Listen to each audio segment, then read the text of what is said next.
Hello student, आज हम इस वीडियो के द्वारा संघ पोरीफेरा के जंतुओं के बारे में जानेंगे। तो सबसे पहले पोरीफेरा का मतलब क्या होता है। तो पोरीफेरा में दो शब्द आते हैं, एक आता है पोर और दूसरा आता है फेरी। पोर का मतलब क्या हुआ, छिद्र, पोरोस यानी पोर, इसे हम हिंदी में क्या कहते हैं, छिद्र कहते हैं। और फेरी, फेरी का मतलब क्या है, टू बिया यानी धारण करने वाला। तो ऐसे जीव जो छिद्र युक्त शरीर धारण करते हैं या जिनका शरीर छिद्र युक्त होता है तो उन्हें हम पोरीफेरा के नाम से जानते हैं। और इस संघ के जो भी सदस्य होते हैं उन्हें हम स्पंज कहते हैं। इसके पश्चात लक्षणों की बात की जाए तो इन्हें सामान्यतः स्पंज कहा जाता है। और कैसे जंतु है, तो बहुकोष्ठीय जंतु है और जलीय जंतु है। और कहाँ पर पाए जाते हैं, यानी ये अगतिशील होते हैं, यानी ये गमन नहीं करते, अचल होते हैं। और सामान्यतः ये चट्टानों पर या फिर किसी ठोस पदार्थ पर चिपके हुए पाए जाते हैं। इस संघ के जो अधिकांश सदस्य होते हैं वो लवणीय जल यानी समुद्री जल में पाए जाते हैं। और कुछ ऐसे भी जंतु हैं इस संघ के जो सामान्य यानी सादे जल या मीठे जल में पाए जाते हैं, जैसे स्पांजिला। इसके बाद अगर इनके शरीर की बात करें, शरीर कैसा होता है, तो इनकी लंबाई 1 से 200 सेंटीमीटर तक हो सकती है। और शरीर कैसा होता है, नालवत होता है यानी नली के समान जैसा होता है।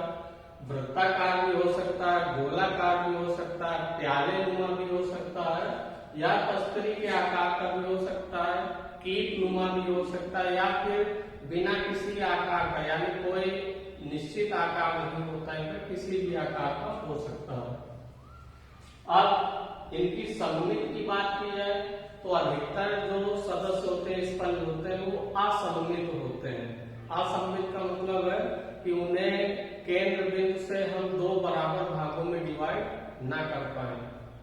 और इसके बाद कुछ ऐसे भी जंतु हैं जो अधीसममित के भी होते हैं, जैसे साइकान। तो अधीसममित का मतलब है कि केंद्र बिंदु से हम उसे दो बराबर भागों में डिवाइड कर सके तो उसे हम अधीसममित कहते हैं।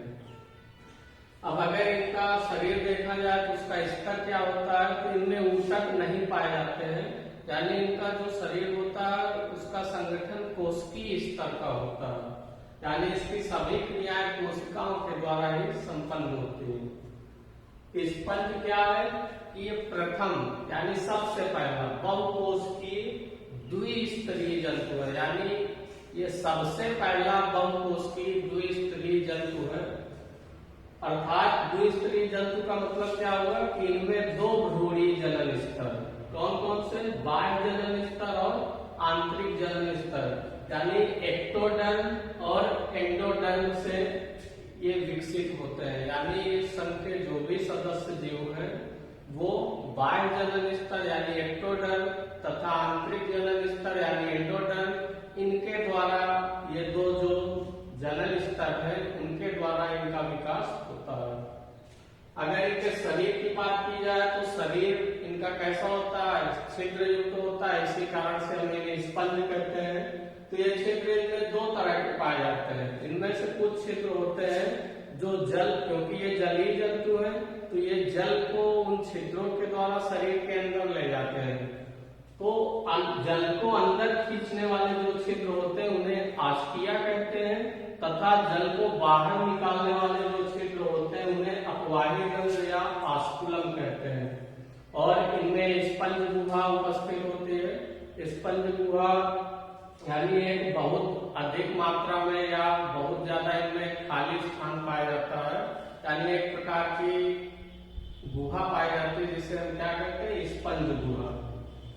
अब अगर इनकी और बात की जाए तो इनमें नाल तंत्र पाया जाता है। नाल तंत्र यानी इनमें जब बहुत सारे छिद्र होते हैं और कोष्ठ होते हैं इनके शरीर में, तो ये सभी मिलकर क्या बना लेते हैं, नाल तंत्र बना लेते हैं, जो इस संघ के सदस्यों की एक प्रमुख विशेषता है कि इनमें नाल तंत्र होता है। और ये नाल तंत्र यानी जो नाल प्रणाली होती है इसका कार्य क्या है, तो ये पोषण में भी शोषण, उत्सर्जन और जनन इनमें सहायक होती है। अब जैसे जो भी जल नाल तंत्र के अंतर्गत छिद्र आते हैं, जैसे आस्टिया जो छिद्र है इसके द्वारा जो जल इनके शरीर के अंदर आता है, तो उसी जल की धारा से ही ये अपना भोजन और ऑक्सीजन प्राप्त कर लेते हैं। और शोषण की क्रिया भी उसी के द्वारा हो जाती है। उत्सर्जन भी है, जब वो जल बाहर की ओर निकलता है ऑस्कुलम या अपवाही रंध्र के द्वारा, तो जो कार्बन डाइऑक्साइड निष्कासित होती है या जो वर्ज्य पदार्थ निष्कासित होते हैं या जो जनन काय होते हैं वो उन्हीं के द्वारा बाहर निकल जाते हैं। तो जिस कारण से जो नाल तंत्र होता है वो पोषण, शोषण, उत्सर्जन और जनन में सहायक होता है। अब अगर इनके पाचन कैसा होता है ये बात की जाए तो अंतःकोशिकीय होता है, यानी कोशिकाओं के अंदर होता है, और खाद्य धानियों यानी खाद्य रिक्तिकाओं में होता है। अगर इनमें शोषण की बात की जाए कैसे होता है, तो जो गैसों का आदान प्रदान, शोषण के अंतर्गत क्या आता है कि गैसों का आदान प्रदान होता है, ऑक्सीजन और कार्बन डाइऑक्साइड का। तो गैसों का आदान प्रदान कोशिका की जो जीवद्रव्य कला होती है उसकी सहायता से होता है। किस क्रिया के द्वारा होता है? विसरण क्रिया के द्वारा। विसरण क्रिया में क्या होता है कि जहां पर अधिक अणु होते हैं वो कम, यानी जहां पर इसकी सांद्रता अधिक होती है उससे कम सांद्रता की ओर ये गति करते हैं। जैसे मान लीजिए कि कार्बन डाइऑक्साइड की मात्रा, बाहर की कार्बन डाइऑक्साइड की मात्रा से अगर तुलना की जाए इनके शरीर से, तो इनके शरीर में कार्बन डाइऑक्साइड की सांद्रता ज्यादा होगी बाहर से, तो वो विसरण क्रिया के द्वारा अंदर से यानी अधिक सांद्रता से बाहर कम सांद्रता की ओर चली जाती है। अगर ऑक्सीजन की बात की जाए तो बाहर ऑक्सीजन की सांद्रता अधिक है और इनके शरीर में ऑक्सीजन की सांद्रता कम है, तो वो ऑक्सीजन अधिक से कम सांद्रता की ओर चली जाती है। तो इस क्रिया के द्वारा ये गैसों का आदान प्रदान कर लेते हैं। इस क्रिया को हम विसरण कहते हैं। अब अगर उत्सर्जन देखा जाएंगे किस प्रकार से होता है, तो जो उत्सर्जी पदार्थ होते हैं उनका भी निष्कासन जीवद्रव्य कला की सतह में विसरण क्रिया के द्वारा ही होता है। और इनका मुख्य उत्सर्जी पदार्थ क्या है? अमोनिया है।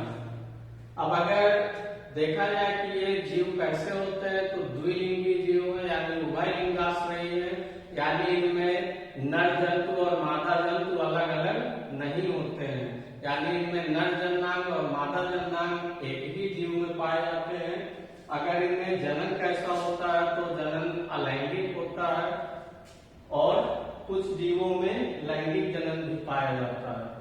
अलैंगिक जनन मुख्यतः मुकुलन द्वारा होता है, और लैंगिक जनन में क्या होता है कि इसमें जो नर युग्मक यानी शुक्राणु और मादा युग्मक अंडाणु होते हैं इनके संलयन से होता है। अब अगर निषेचन देखा जाए कैसा होता है, तो निषेचन आंतरिक होता है, यानी शरीर के अंदर निषेचन की क्रिया पूर्ण होती है। अगर इनका विकास देखा जाए तो इनमें अप्रत्यक्ष भ्रूणीय परिवर्तन पाया जाता है, यानी इनमें एक वयस्क से विपरीत एक लार्वा अवस्था पाई जाती है। तो इस प्रकार के विकास को हम क्या कहते हैं कि अप्रत्यक्ष भ्रूणीय परिवर्तन, यानी इसमें जो वयस्क होता है, जो नवजात शिशु होता है वो सेम टू सेम वयस्क के जैसा नहीं होता है, उसमें पहले लार्वा अवस्था पाई जाती है। तो इस तरह का विकास अप्रत्यक्ष परिवर्तन कहलाता है। अब इनमें कैल्शियम या सिलिका से बनी कंचिकाएं पाई जाती हैं, या फिर स्पॉन्जिल तंतु पाए जाते हैं, या फिर ये दोनों पाए जाते हैं। तो ये क्या करते हैं कि इनके अंदर एक तरह से कंकाल का निर्माण करते हैं, यानी भीतरी कंकाल बनाते हैं। और इनमें एक सबसे विशेष गुण होता है कि इनमें पुनरुद्ध भवन की अपार क्षमता पाई जाती है। पुनरुद्ध भवन यानी अगर मान लीजिए कोई भी जीव है, स्पंज, कोई भी स्पंज है, अगर उसका कोई भी एक भाग क्षतिग्रस्त हो जाता है या टूट जाता है, तो वो टुकड़ा फिर से उसमें नए जीव में विकसित हो जाता है, यानी इसका प्रत्येक टुकड़ा एक नए जीव में विकसित हो जाता है। इसको हम क्या कहते हैं? पुनरुद्ध भवन।